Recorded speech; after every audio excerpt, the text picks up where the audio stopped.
আজ আমি তোমাকে কোনো মোটিভেশন দিতে আসিনি। আজ আমি তোমাকে একটা ওয়ার্নিং দিতে এসেছি। কারণ তোমার সবচেয়ে বড় এনিমি হয়তো তোমার সামনে দাঁড়িয়ে নেই।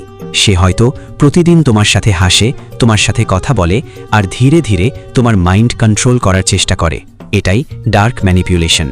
ভাবো, একজন ছেলে নিজের উপর বিশ্বাস ছিল, বড় বড় ড্রিম ছিল, কিন্তু কয়েক মাস পর সে নিজেকেই কোয়েশ্চেন করতে শুরু করলো, আমি কি সত্যিই পারবো? হয়তো আমি যথেষ্ট ভালো নই। কিন্তু এই চিন্তাগুলো তার নিজের ছিল না।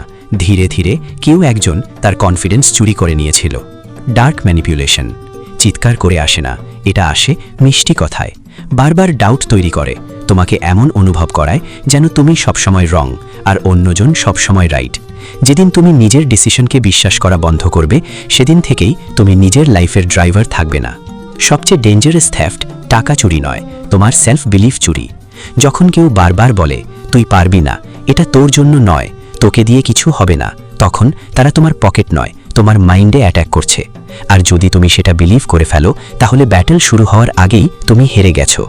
আজ থেকে সবাই এর ওপিনিয়ন শুনবে, কিন্তু ফাইনাল ডিসিশন নিজের হবে। সবাইকে রেসপেক্ট করবে, কিন্তু নিজের সেলফ রেসপেক্ট কখনো হারাবে না। সবাইকে ভালোবাসবে, কিন্তু নিজের আইডেন্টিটি কাউকে দিয়ে দেবে না। কারণ যে মানুষ নিজের মাইন্ডের ওনার, তাকে ম্যানিপুলেট করা সবচেয়ে কঠিন। স্ট্রং মানুষ সবসময় লাউড হয় না, সে কাম থাকে, সে অবজার্ভ করে, সে ইমোশন দিয়ে নয়, ভ্যালিউজ দিয়ে ডিসিশন নেয়। তার সাইলেন্স, তার ডিসিপ্লিন আর তার সেলফ কন্ট্রোল, এই তিনটেই তার সবচেয়ে বড় পাওয়ার। আজ রাতে ঘুমানোর আগে একটা প্রশ্ন নিজেকে করো, আমি কি নিজের লাইফ নিজের মতো বাঁচছি, নাকি অন্য কারোর ফিয়ার, অন্য কারোর ওপিনিয়ন, অন্য কারোর ম্যানিপুলেশন আমার ফিউচার লিখছে? মনে রেখো, ডার্ক ম্যানিপুলেশনের সবচেয়ে বড় প্রতিষেধক একটা স্ট্রং মাইন্ড। যেদিন তুমি নিজের চিন্তা নিজে করতে শিখবে, নিজের সিদ্ধান্ত নিজে নিতে শিখবে, আর নিজের ভ্যালু নিজে বুঝতে শিখবে, সেদিন কেউ তোমাকে সহজে কন্ট্রোল করতে পারবে না। কারণ সবচেয়ে ডেঞ্জারাস পাওয়ার অন্যকে কন্ট্রোল করা নয়, নিজের মাইন্ডের উপর কন্ট্রোল রাখা। আর সেখান থেকেই একজন সাধারণ মানুষ অসাধারণ হয়ে ওঠে।